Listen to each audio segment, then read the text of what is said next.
Testing, testing. No, just testing, testing, testing. Testing, testing. No, just testing, testing, testing. Testing, testing. No, just testing, testing, testing.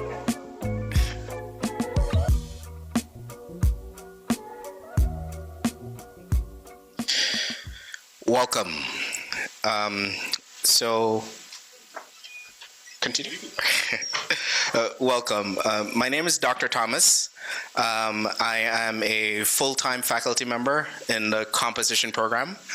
The first year writing program includes two courses, English 1010 and 1012. And Sophia Salem and Dylan Villavarde Martinez, right here, my students in front of us here, are students in my 1012 course. So let me just give you some background first. The composition team is in the middle of revising the program, the entire composition program. As part of this effort, it's important that students present work to a real audience. And that's really important to me. It's really important to me that we figure out ways as a community where our first year writing students, when they do work in the classroom, that we find legitimate local audiences for students to present their work. So both of these papers that my students are going to present reflect promising works in progress. Right, so these students are in the course of developing these arguments. I chose these students because I think these are very strong and promising ideas. So Dylan will use short fiction to discuss rebellion discourse in the US, and Sophia will use ethnographic sources to talk about the Jewish gaze and Zionism. So briefly, let me describe the way I teach the English 1012 course. Students basically pair text to create literary text and then ethnographic text essay, right? So they're choosing between either a literary essay or an ethnographic essay. So generally, the course explores travel and migration discourse across regional, global, and symbolic boundaries.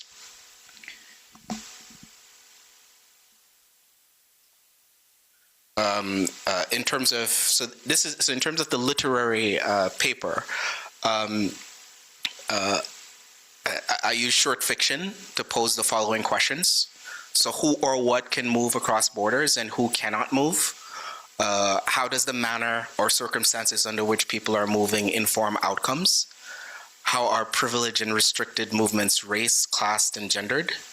What happens when people from the global north travel to the global south, and what happens when people from the global south travel up to the global north. So in terms of the ethnographic essay, students explore art material from the special collections, artifacts from special collections. Specifically, students are looking at, there's the Brooklyn College Farm Labor Program during World War II, and student activism during open admissions in CUNY.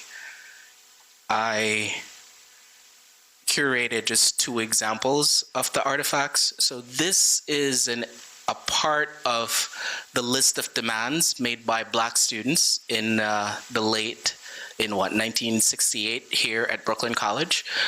So my own research actually engages more broadly with Black students revolting across the country in the late 1960s. This is how we finally have courses in Black studies, for example. Across the country, this was one of the demands that Black students made on their university, the creation of Black studies. This is a farm labor program a part of a farm labor program during World War II. This is an artifact from here in our special collections.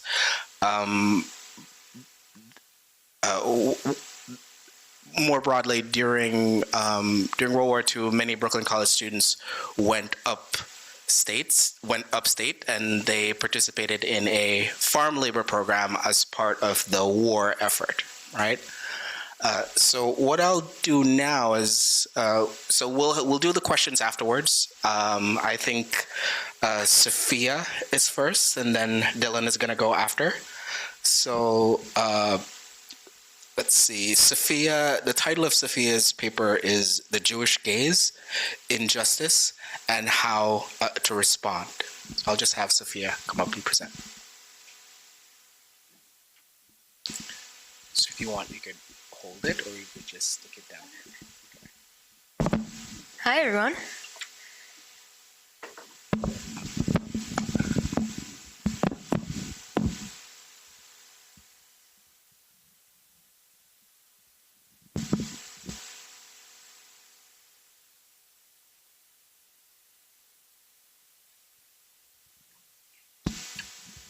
Okay, so the main topic, the focus of my paper, is how the Jewish ideology behind standing up to injustice influenced how we respond today, and the overall perpetuating definition of the word Zionism and how that can influence how everything falls into place. So there are two very important figures in my paper, and they greatly impact the meaning of my paper. And I'm going to start first with Marjorie Brockman, because I think she is an exemplary of what it means to peacefully and collectively stand up against injustice.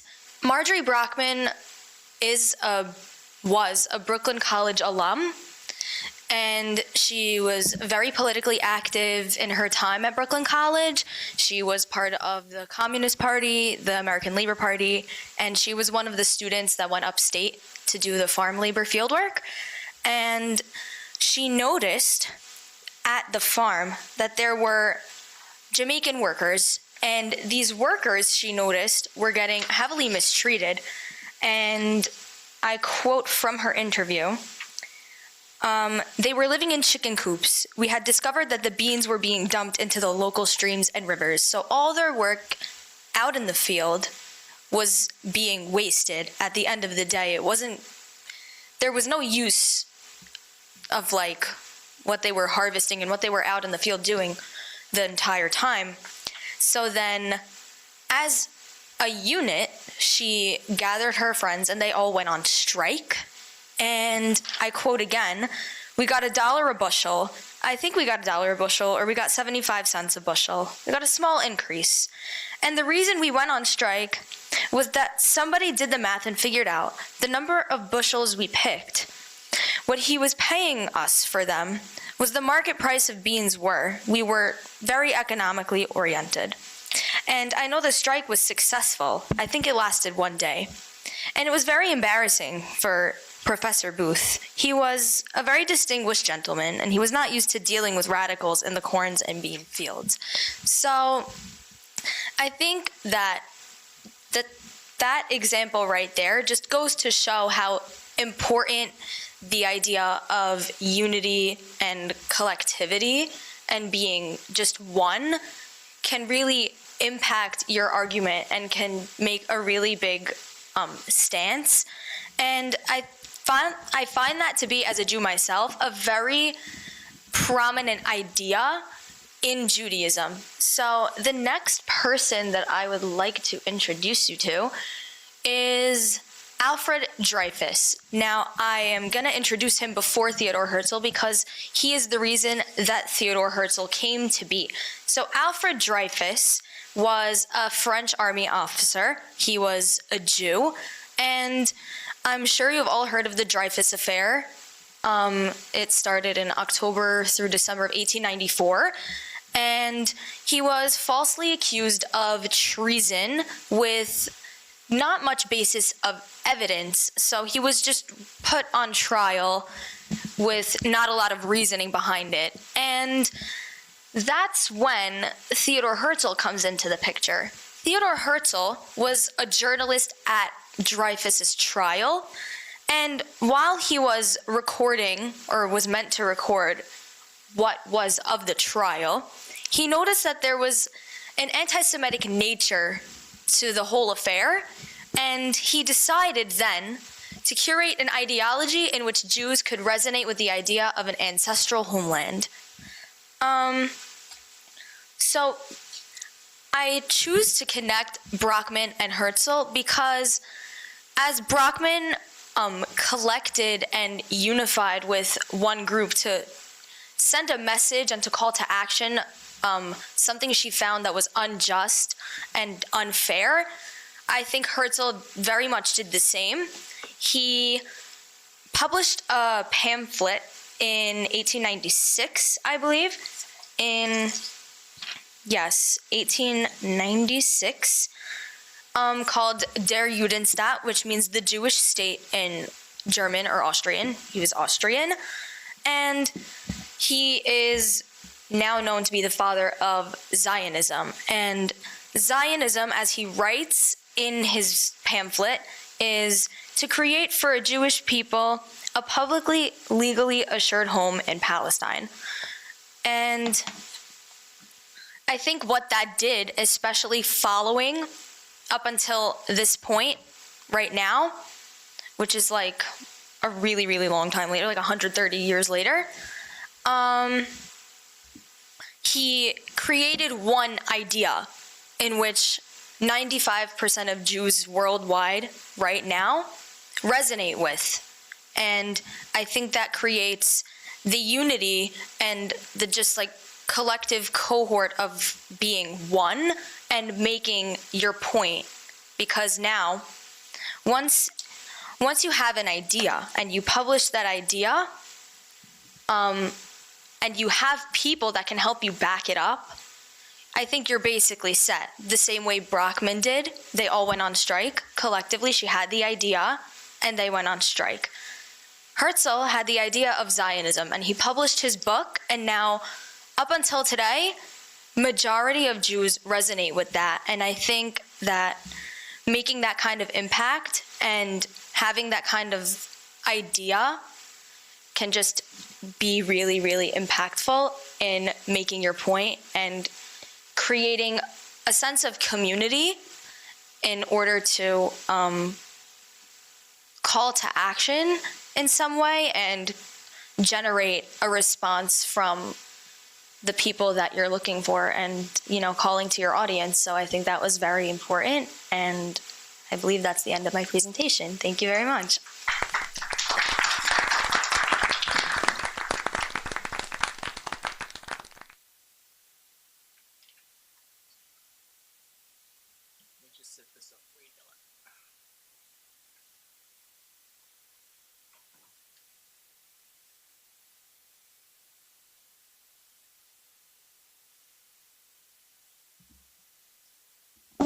So now Dylan will present. The title of his paper is Rebel, With and Without a Cause. Thank you, Professor. Thank you, Sophia.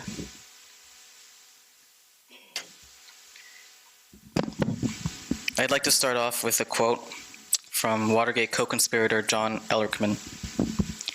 "We knew we couldn't make it illegal to be either against the Vietnam War or black, but by getting the public to associate hippies with marijuana and blacks with heroin and criminalizing both heavy, we could disrupt these communities."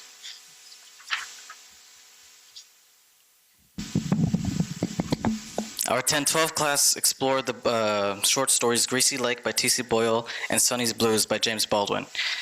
In the first story, Greasy Lake, we follow three young men as they venture to a location where they can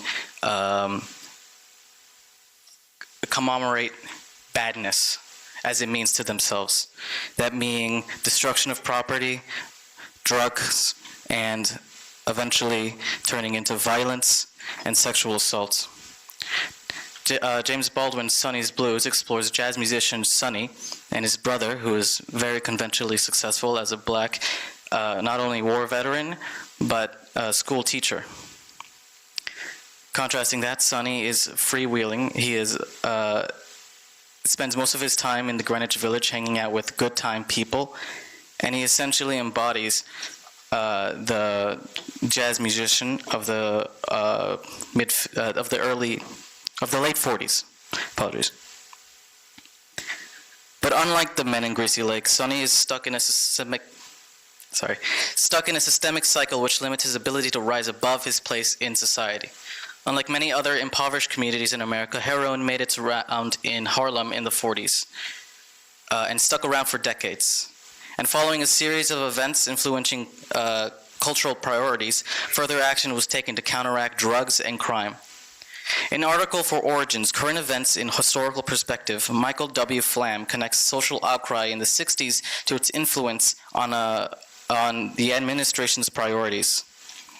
Quote, on July 1964, Thomas Gillian, an off-duty white lieutenant in civilian clothing, fired 3 shots and killed James Powell, a 15-year-old black student across the street from a junior high school in New York City. In the days that followed, racial unrest spread from Harlem to Brooklyn, then to Rochester and to other cities. In the White House, President Lyndon Johnson saw an immediate threat to his election hopes from conservative challenger Barry Goldwater, who had already identified crime in the streets as a major issue in his acceptance speech at the Republican convention. And so he took steps that would accumulate in 1965 with his declaration of a war on crime and his decision to create the Office of Law Enforcement Assistance, which significantly increased federal involvement in local policing. Like Sonny, many families took migration north. However, discriminatory employment practices made it difficult to find work, and policies like redlining marked the tenants of minority neighborhoods as society's undesirables. As Flam explained, President Johnson's declaration was brought about through political pressure, and following policy increased surveillance in low-income neighborhoods where communities were already susceptible to drug abuse.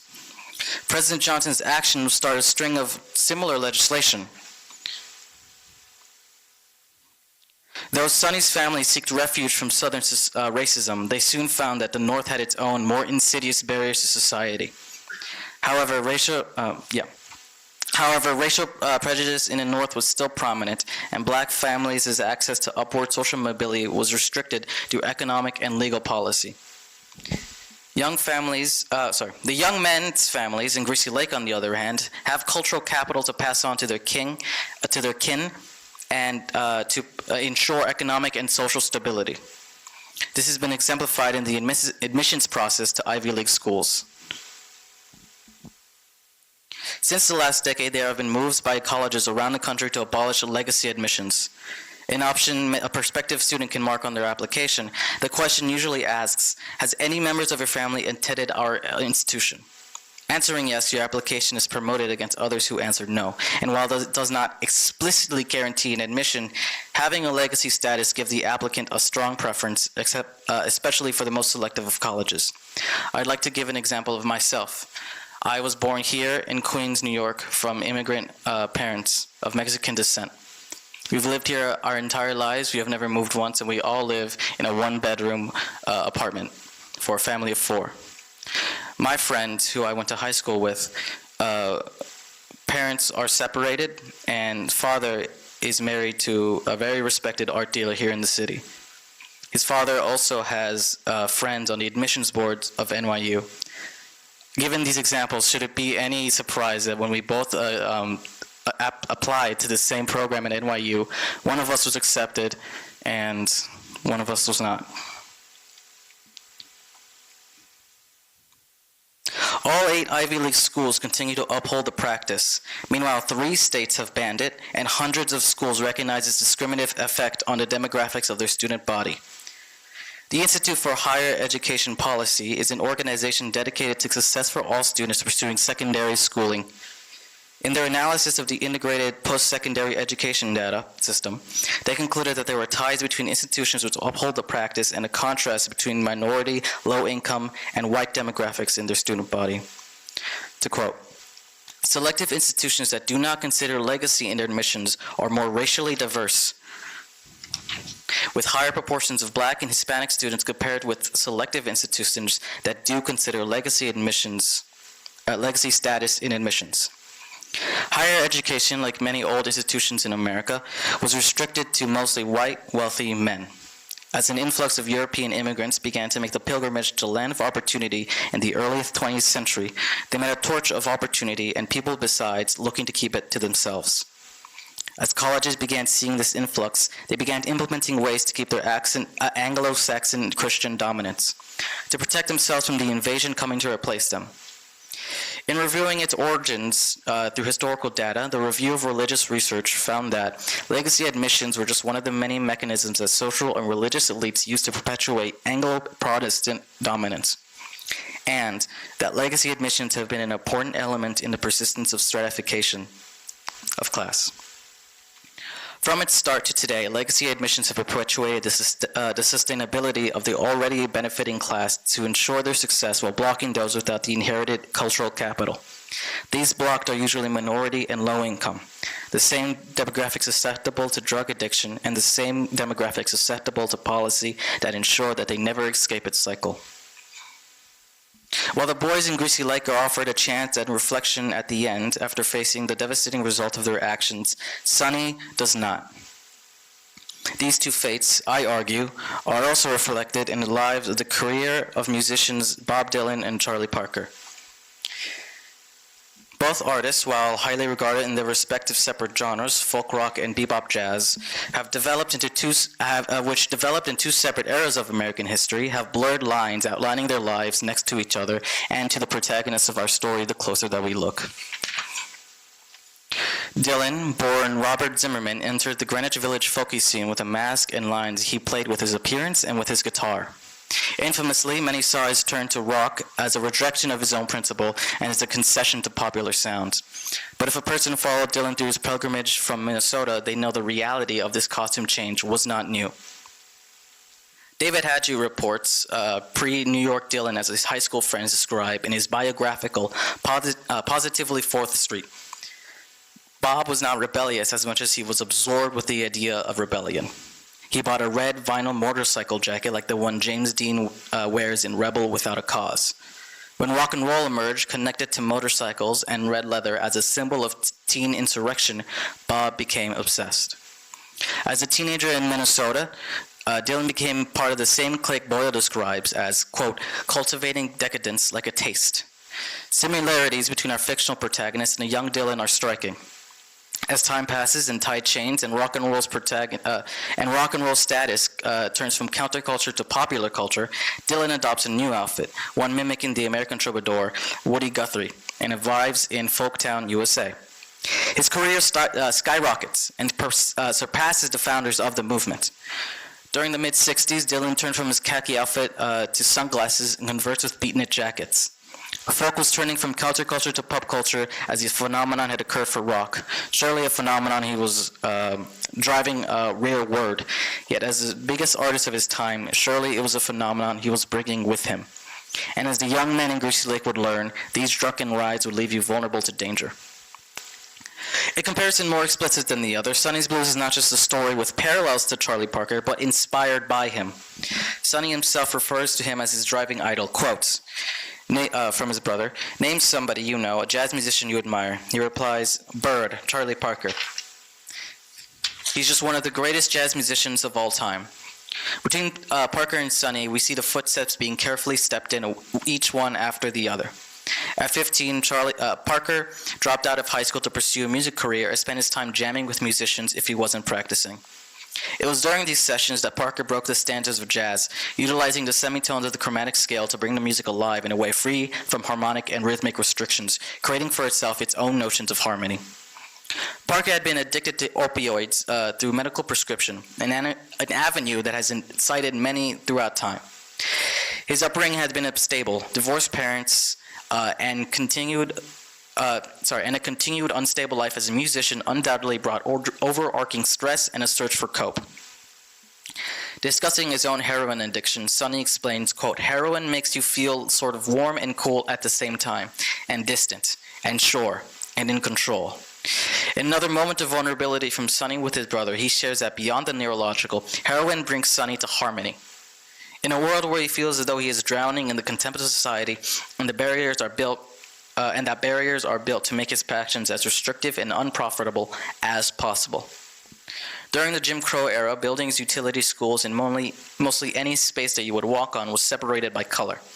While many black Americans would hope this is ceased by the Mason-Dixon line, the segregation was better defined through economic opportunity, as already stated. This rings true not just for black families, but for musicians. Race records was a term used to market African-American audience to separate from white music, although many songs were repurposed by white musicians, which would explode in popularity. See Elvis. And although a staple of American music since the 20th century, jazz still belonged to race music, and musicians were still barred from venues in the South, restricted to certain labels and studios in the North, and generally rejected by mainstream audiences nationwide. In March 1955, around 7 months before the first screening of Rebel Without a Cause, Charlie Parker would pass away due to a myriad of health issues involving his liver, lungs, and mental state, all aspects influenced by heroin.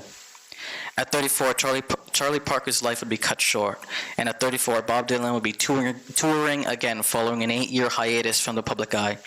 A hiatus incited from a motorcycle accident, which was reported to have broken some of Dylan's spine vertebrae and was surely almost fatal. Yet Dylan never received any emergency medical attention, and authorities were only made alert of the incident through the press. I think that these two highlight that while fictional stories, they tell the life of real people. People who aren't always celebrity, but here I use some nonetheless. People like myself, people not like myself, and people whose stories everyone should hear. Thank you.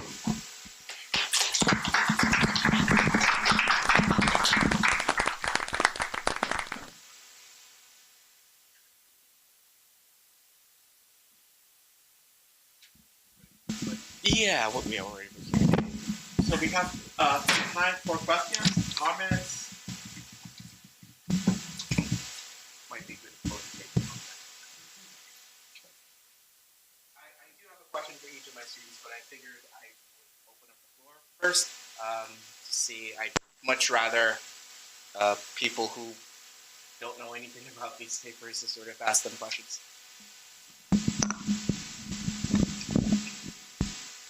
Don't be shy. Perhaps if we start with your question, we'll get the audience motivated. This works, right? Yeah. So my first question is for, let's start with Sophia. What was your initial goal in terms of Zionism and with the paper, and did that shift in any way?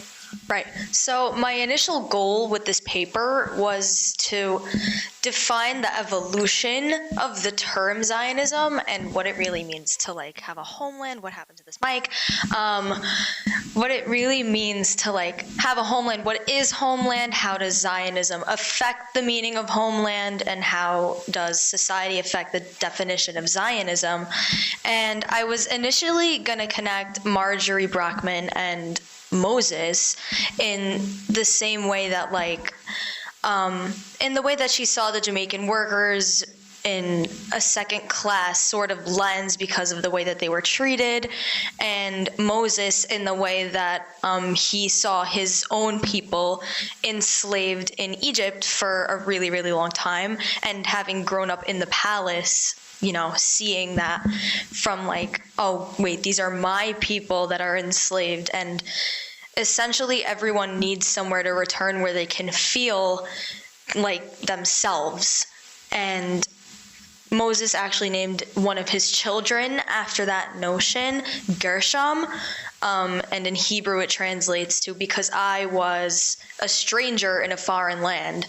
So that's what I kind of wanted to start with, but as my thought process got a little deeper, I realized that we need to start from where the word Zionism came from, which is Theodor Herzl in 1894, instead of just, you know, backing it thousands of years to just one aspect of the term Zionism. And I think it's very important to explore the evolution of the term from where it came from, instead of looking all the way back and then trying to find the definition through that.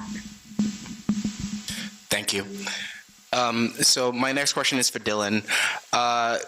So without getting into the theoretical underpinnings of the course, part of what I'm doing in freshman composition is discourse training. This idea of students deciding which texts they want to bring together into a conversation. The student has to sort of make that choice, and after a while, the paper has to sort of become the student's paper. I taught high school for a long time, and a part of the challenge is the teacher is really shepherding the student through much of the process. What I really like about Dylan's paper is your movement from the initial pairing of the secondary sources to the pairing of the primary short stories to the larger secondary stories. So my question is, what larger conversation do you feel invited to talk about using the two primary short stories? Right. So I turned 19 yesterday, actually. Thank you. And through these formative years of my life, I've been thinking about my future, my career, and just generally like the direction of my life. And that's been exemplified through college admissions and declaring a major and this and that. Not this. Yeah. And when thinking about this, so the topic of like cycles and perpetual like sort of avenues of life have been wrapping around my mind, and when deciding on a topic and when deciding on what to write about specifically, I was looking at these stories, and I was reading Sonny's Blues. I had already decided I wanted to do something with Greasy Lake just because I really liked the story, and I was reading about Sonny's Blues, and I was seeing kind of upon like a second and a third read how these fates and the ends of these stories were kind of already being foreshadowed, and then I started thinking larger about how these fates might be foreshadowed for real life people and real demographics.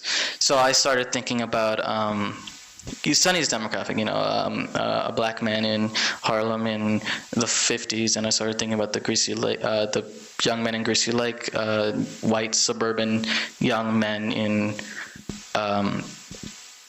the 50s, around the 50s. But I started thinking about these demographics, and in general, what I wanted to do was put myself in the discussion of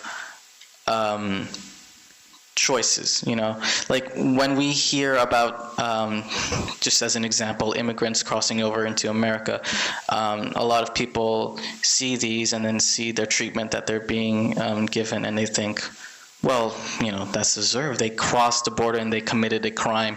And that got me thinking about, like, why is it that we see these as choices, things that people were not forced to do, but things that they chose to do, and not as something that has been perpetuated by economic policy, by legal policy, and by social, unofficial policy. So I've said a lot, and I put myself in a lot of discussions, music industry to drug policy. But generally what I wanted to put myself in a discussion of was the life choices that we get to make and the life choices we don't get to make. Yeah. Thank you. Any other questions or comments? Well, thank you so much for sharing your research with us and helping us think about these topics in broader ways. And thank you so much for being a wonderful professor. Thank you. Thank you. Great talk.